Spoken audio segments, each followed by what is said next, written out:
of mass riots in every competition out there, there will be a winner and a loser. It's just the way that competitions work.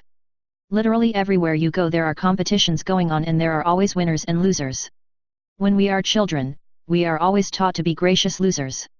Yes, sometimes losing a tough competition hurts, but if you accept it graciously, people will always praise your character. The problem with today's young generation is that they have forgotten how to lose graciously. Since the announcement that Donald Trump has won the presidential election, liberals have been protesting this victory. They're literally ignoring everything that has been taught to them since we were children. It doesn't matter if you don't like the result, Trump won the election and that is a fact.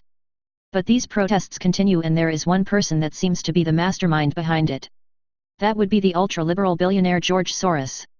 He was also responsible for financing some of the protest groups that was designed to have violence at the Trump rallies. During the election season, it was discovered that Soros was behind some of the protesters' actions. He was paying them to create a scene and cause violence that would have the media talking about the Trump rallies. Now this shouldn't have been happening in the first place, but it was. And now that Trump has been elected President of the United States, there are people that are out on the streets protesting his victory. It's a little ironic considering that liberals were the ones that were complaining about how Trump wouldn't accept the election results if fraud was detected. Here is the issue though. There are people out on the streets that are protesting a presidential election. These are the same people that were the ones inciting violence at the Trump rallies. And those people were paid by Soros to start, so it's likely that he is the one that is paying them to start civil unrest now. And there is a specific reason that Soros wants to have violence at the protests. That would mean that President Obama would have to declare martial law. This is how it works. It's literally a domino effect. There are people out protesting the election results. But when they start having mass amounts of violence at the protests, then the entire country is going to start noticing. If that happens, then there is going to be pressure on the president to solve it. President Obama would then declare martial law. Martial law is when the president has to suspend transfer of power due to the fact that there is a national emergency. Therefore, if that would happen, then Trump wouldn't be able to see the White House because Obama would still be the President of the United States. There is a good chance that this has been the backup plan for some liberals all along. And there is proof out there that the protests are staged. There are protests going on all over the United States, and in one part of the nation, Austin, Texas, they found the buses that were used to bring the people in. Again, these are planned in order to create civil unrest.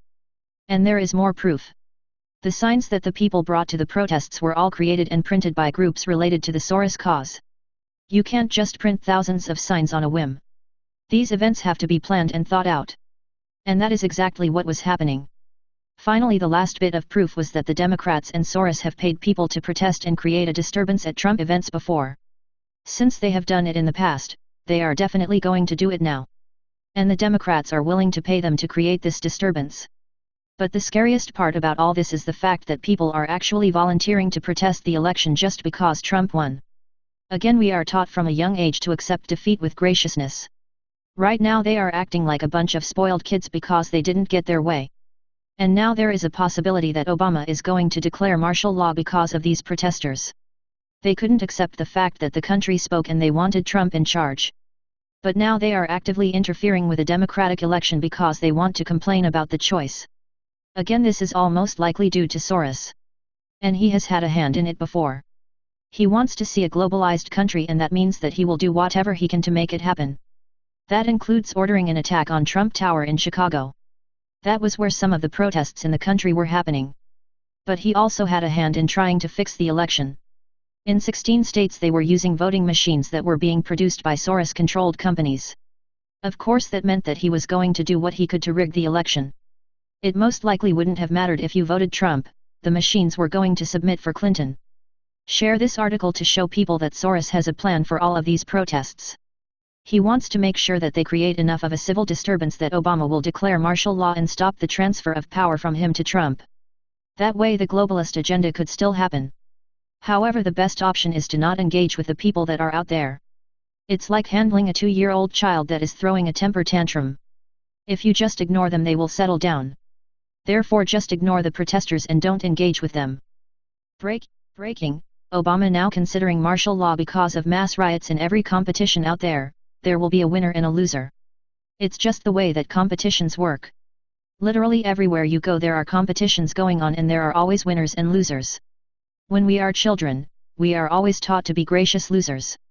Yes, sometimes losing a tough competition hurts, but if you accept it graciously, people will always praise your character. The problem with today's young generation is that they have forgotten how to lose graciously. Since the announcement that Donald Trump has won the presidential election, liberals have been protesting this victory. They're literally ignoring everything that has been taught to them since we were children.